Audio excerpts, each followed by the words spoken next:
Hello viewers, আশা করি তোমরা সকলেই ভালো আছো। আমরা আগের একটি ক্লাসে ভয়েস চেঞ্জ সম্পর্কে আলোচনা করেছিলাম। ভয়েস চেঞ্জ কতটা গুরুত্বপূর্ণ সে সম্পর্কে আমরা ডিটেলসে বলেছি। আজকে আমি বলেছিলাম তোমাদের যে ওটা পার্ট 1 করেছি, যেখানে 4টে সূত্র দিয়েছি এবং পরবর্তী ক্ষেত্রে পার্ট 2 আমি আনবো, এটাও আমি কথা দিয়েছিলাম। সেই কারণে আজকে আমি ভয়েস চেঞ্জের পার্ট 2 নিয়ে চলে এলাম।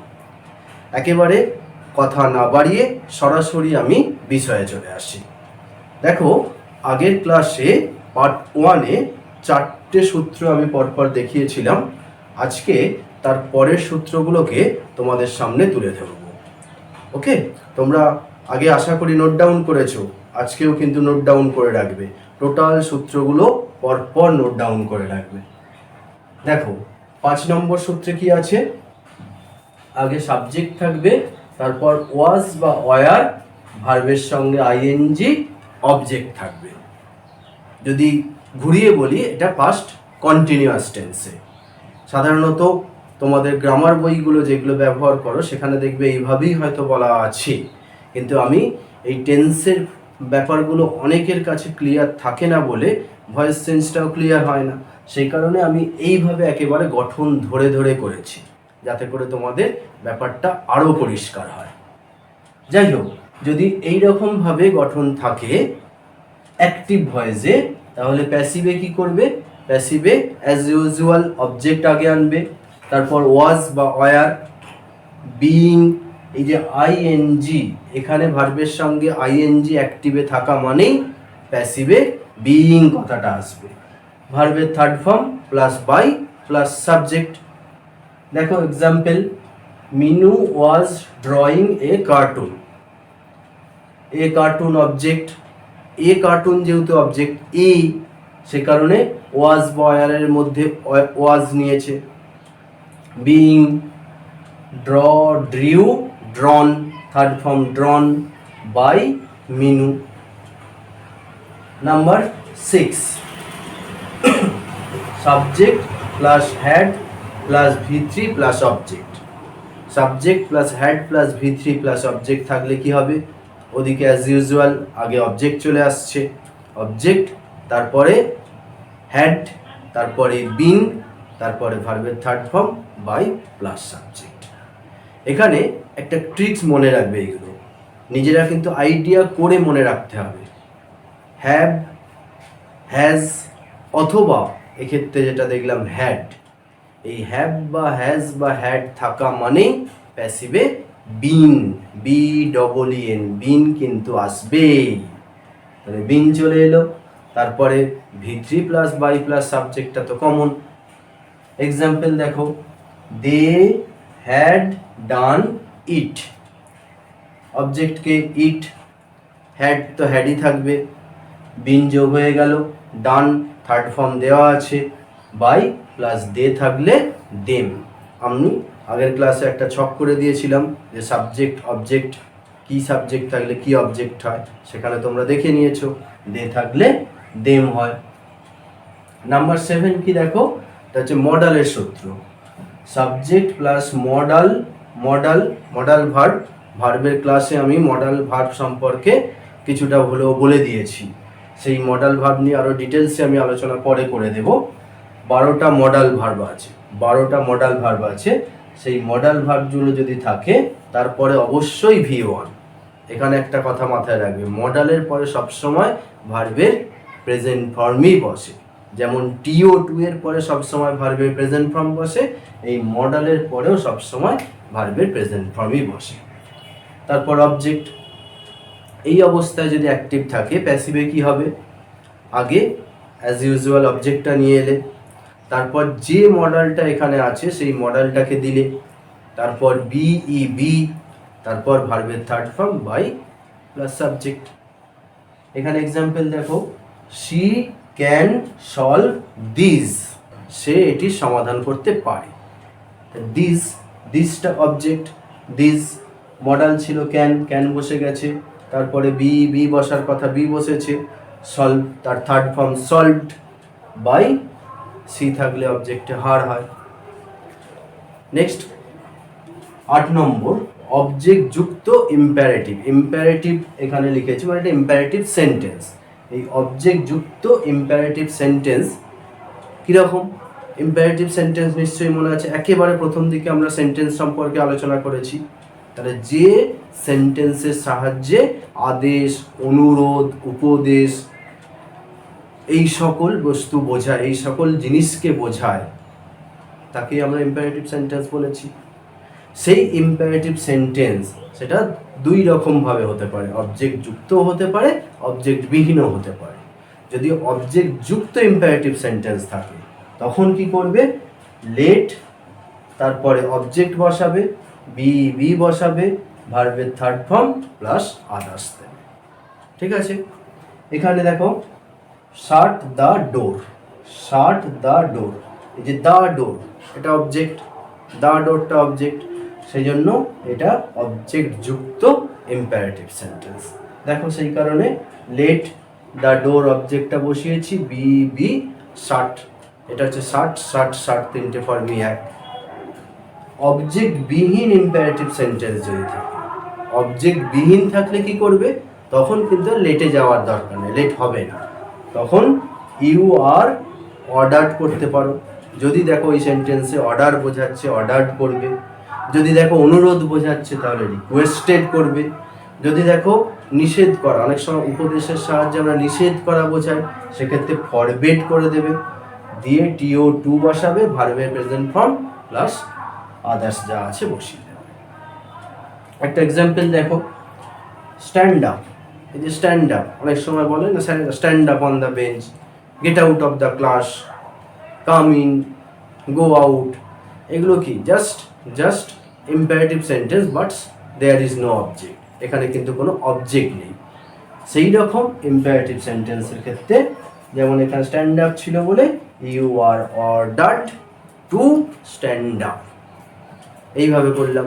দেখো এখানটায় আমরা একটু অন্যভাবে, আর ওইভাবে ছক করছি না, একটু অন্যভাবে একটু ডিটেলসে যাচ্ছি, কারণ ইন্টারোগেটিভ সেন্টেন্স সেগুলোরও কিন্তু ভয়েস চেঞ্জ আমাদের করতে হয়, পরীক্ষায় কিন্তু আসে, সেটা একেবারে স্কুল লেভেল থেকে কম্পিটিটিভ লেভেল সব জায়গাতেই আসে। তাহলে সেই ইন্টারোগেটিভ সেন্টেন্সে ভয়েস চেঞ্জ করতে গিয়েই সাধারণত তোমাদেরকে মুশকিলে পড়তে হয়, দোটানায় পড়তে হয়।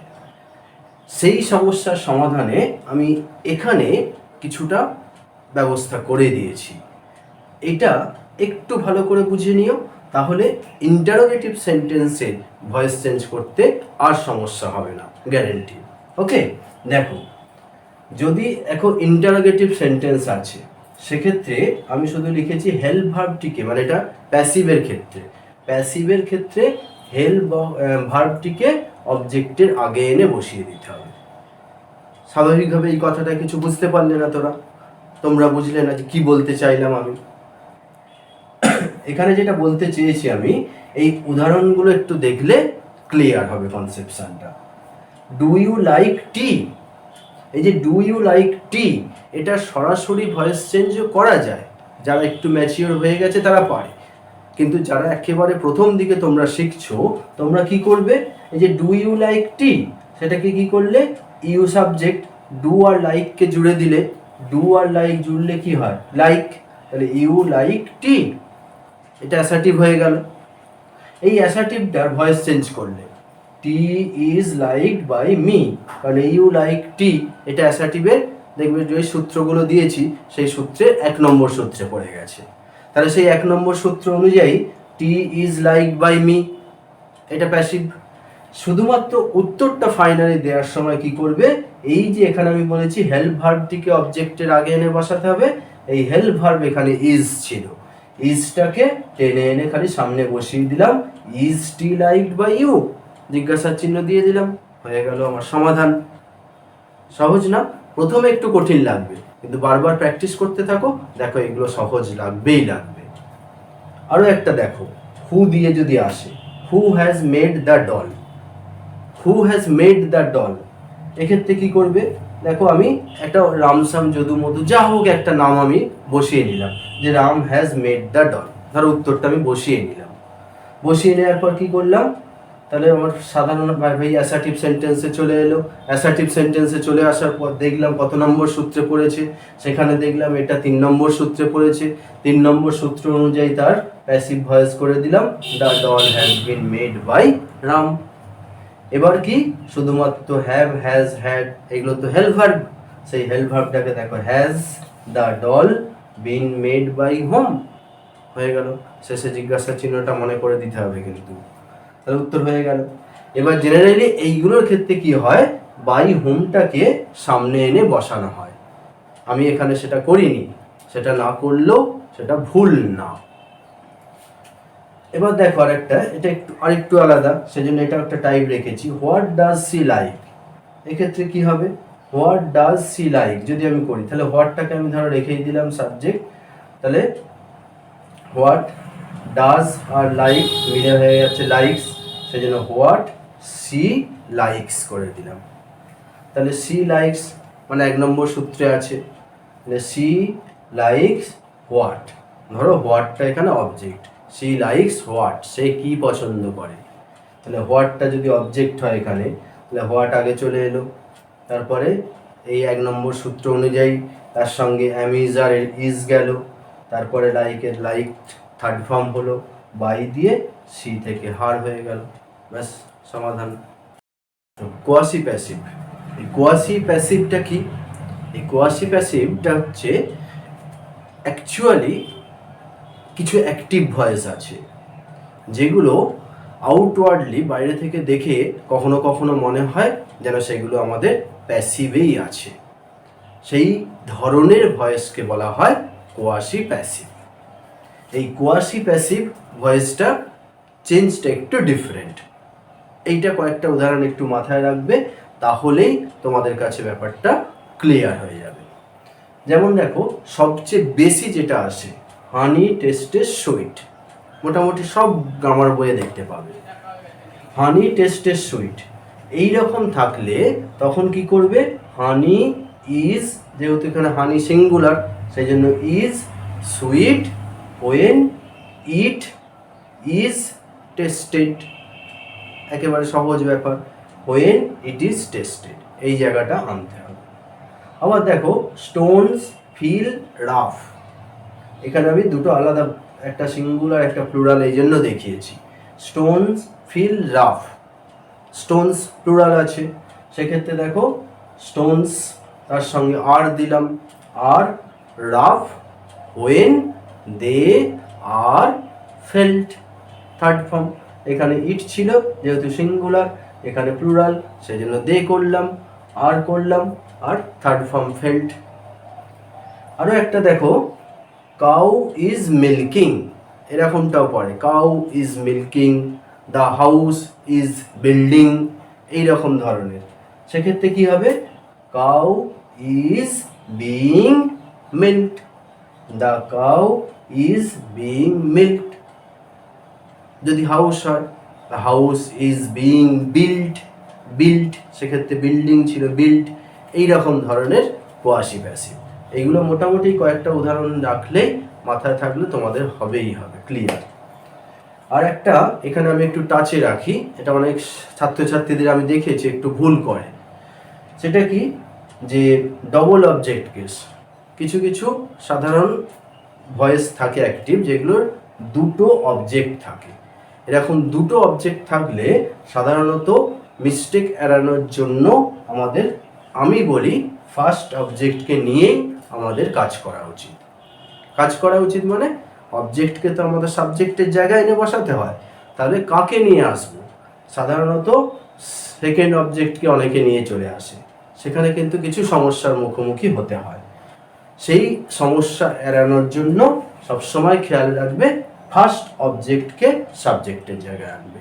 ওকে, দেখো এখানে they made him the secretary, they subject, made V2, him একটা অবজেক্ট, এটা যেহেতু প্রথমে আছে ফার্স্ট অবজেক্ট, কি বানিয়েছিল, দ্য সেক্রেটারি সেকেন্ড অবজেক্ট। এখানে হিম তাকে সাবজেক্টে নিয়ে এলাম he, was made the secretary by them, আচ্ছা, এখানে একটুখানি এটা বলে রাখি, এই যে দ্য সেক্রেটারি, এই যে অবজেক্টটা যেটা যেমন ছিল থেকে গেল, জানো এটাকে কি বলে? এটাকে বলা হয় retained object. Retained object, just for general knowledge, এটাও একটু জেনে রাখতে পারো। যাই হোক, আজকে পার্ট 2টা আমি শেষ করলাম। এইরকমভাবে ভয়েস চেঞ্জটা তোমাদের কাছে আমি আমার মতো করে তুলে ধরলাম। কেমন লাগলো? আশা করি তোমাদের কাছে এটা অনেকটা সহজবোধ্য হয়েছে, অনেকটা মনে রাখার মতো হয়েছে। আজকের পর থেকে নিশ্চয়ই ভয়েস চেঞ্জ আর অসুবিধা হবে না। যদি এটুকু উপকার আমি করতে পারি, তাহলে অবশ্যই যারা এখনও আমার চ্যানেল সাবস্ক্রাইব করোনি তারা কিন্তু অবশ্যই সাবস্ক্রাইব করে রেখো, আর পাশে থাকা আইকনটিকে প্রেস করে রেখো, যাতে পরবর্তী ভিডিও আসার আগে নোটিফিকেশান পেতে পারো। কমেন্ট, শেয়ার এগুলো করতে কিন্তু ভুলো না। ওকে, বাই।